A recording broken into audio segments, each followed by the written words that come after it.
We're back with the president, Don Para, and just to pick up on the point of empowering students, the AS has a budget, I think, of about $10 million a year from student fees, and they exclusively control that money, subject to a presidential veto, I guess, but that doesn't happen very often, so they run a big operation. Yes, they do. Students control a lot of money on this campus through a variety of fees. It appears that if the Board of Trustees approves a system-wide increase, that will go up a little bit for next year. But it's one of the ways that we fill in the gap from the diminishing state resources. One of the things that students don't have control of but have a great say in, and it's their fees, is the Student Excellence Fund, which we started 2 years ago and we expanded 3 years ago and expanded for this year. That money is going, every nickel of that money that comes in goes to students and technology. Students, it's going to make and has started to make a huge impact on technology. And the main thing is that it's going to increase the classroom situation. It's going to increase instruction, the quality of instruction on our campus. Great. Let's talk for a moment about online education, because it seems to me, at least, that it's inevitable that we are going to at least supplement our existing in-person courses with online, because the efficiencies of scale are so compelling, and as you pointed out, the state's been cutting back on their support. So I don't think we have any choice. We have to go in part in that direction. Absolutely. It reminds me in part of when I was an undergraduate student, and electronic music composition was becoming popular. Some people were saying, oh my God, it'll never last. Some were saying, oh my God, it's going to take over the whole world. There'll never be live music again. Neither of which happened, of course. But it's inevitable. You're absolutely right, Art. It's inevitable that this is going to become part of our instructional methodology. And the good news is that data demonstrates that it's a better way to learn than the straight lecture. So we need to, you can't take out the human element. There has to be interaction between students. There has to be interaction between an instructor and a student, but it can take on a very different form. The instructional technology that we're looking at and that we've been implementing, and we're hardly at the head of the curve on this, but we certainly are aggressively pursuing how we deliver instruction in a better way that will we have a number of smart classrooms that we started, and the students, including this this paint that they put on the walls, that the students can do some of their, they can write on the, they love that, writing on the walls. Who like likes to do that, you know? But the fact is our faculty say they're not on their phones, they're not on their pads, they're engaged. And this is the way to engage, this is the way to teach better. Don, let me ask you, from your unique 26-year perspective here and over 40 years in higher education, what do you see as the upcoming challenges? Obviously, budget is one, and we've talked about that, but what other kinds of major challenges do you think we'll be facing in higher education? There's a number of them. One is performance-based funding. That is, the public and government is expecting more and more accountability, not from stories about things, but actual data that demonstrates what higher education can deliver.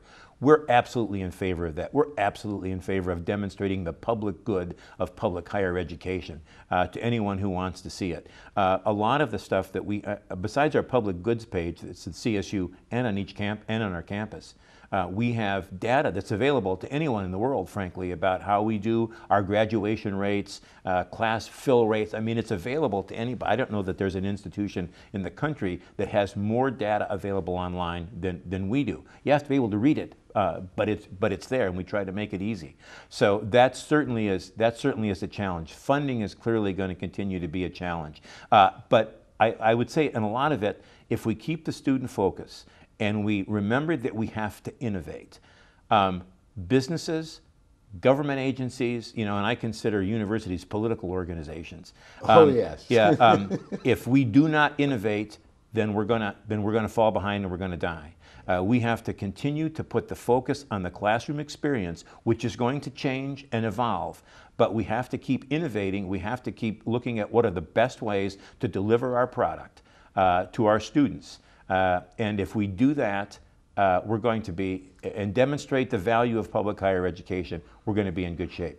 I know both of your predecessors said this, and I'm sure you would agree that reaching out into the community is very important to the university. And Absolutely. Without a great university, you can't have a great city, and without a good city, you can't have a great university. And Absolutely. you and your two predecessors have worked so closely with the political establishment of Long Beach, and it's exciting to see them both rise. Absolutely. Yeah, there's no better example of that than the Long Beach College Promise.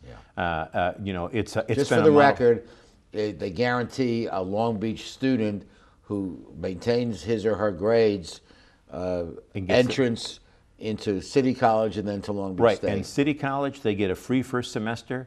If they want to go straight from a Long Beach Unified School District high school and they have their A through G requirements, they meet the CSU standard, not the higher standard that they need. And even though we have 83,400 applications, we give a preference to local. They get the preference. And the good news is that those students have a higher graduation rate than the other students that we bring in. Nice. Well, it's very exciting, and we have a little more time to spend with the Prez. We'll be back after these messages.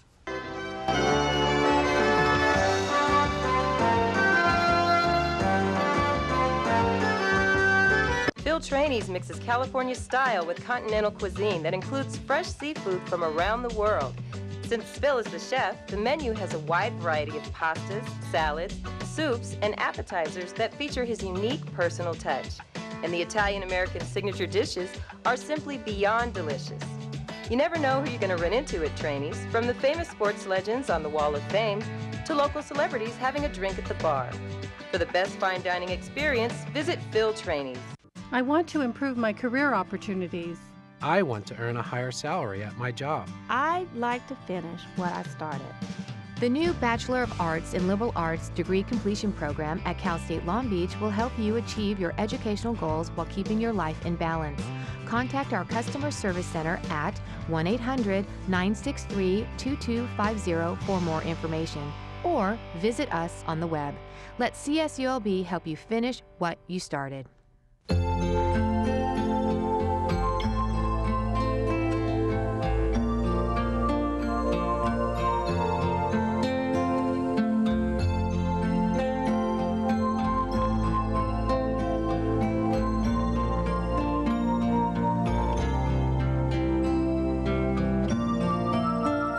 Take care of those who are closest to you, from our family to yours. McCarty's Jewelry, since 1932. The most difficult thing about becoming a Long Beach Police Explorer? The first week. For a young age, it's a great opportunity. If it wasn't for this program, God knows where I'd be. So many doors open for you. All the training that you receive. Before I started this program, I didn't have a sense of confidence. It really gave me that sense of direction. It gave me the right mentors, the right people I needed. It's the best choice I've made. This program is what really taught me what life is about and really prepared me to live another day and feel proud to serve my community. I think we're very fortunate to have a committed president, dean, provost, faculty member, and just all-around great person like Don Power, who's part of our CSULB family for 26 years, and the campus is much better off, and those who know him can appreciate his passion for his work and his commitment to students. So Don, thank you for all you've done over these many years.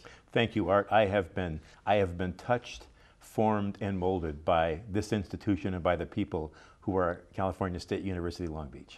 And it always struck me that you are really a happy camper in life generally as well as in your work. And who doesn't prefer to be around happy campers than some of the less happy people we've met? I've always been a happy, optimistic person, even in difficult times. And Bob Maxon said one time, happiness is a personal decision. Choice. It's a choice. Absolutely. Absolutely. And he even had it as part of leadership. Absolutely. Choose happiness. Absolutely.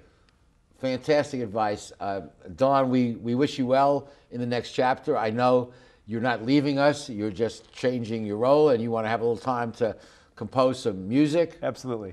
And maybe you'll come back and play it for us one time. It would be my pleasure. Okay. Okay. Thank you for joining us. Thank you at home. And actually, this show is being webcast throughout the world as part of the CSULB graduation ceremonies for 3 days. So whatever country you're in, thank you for joining us.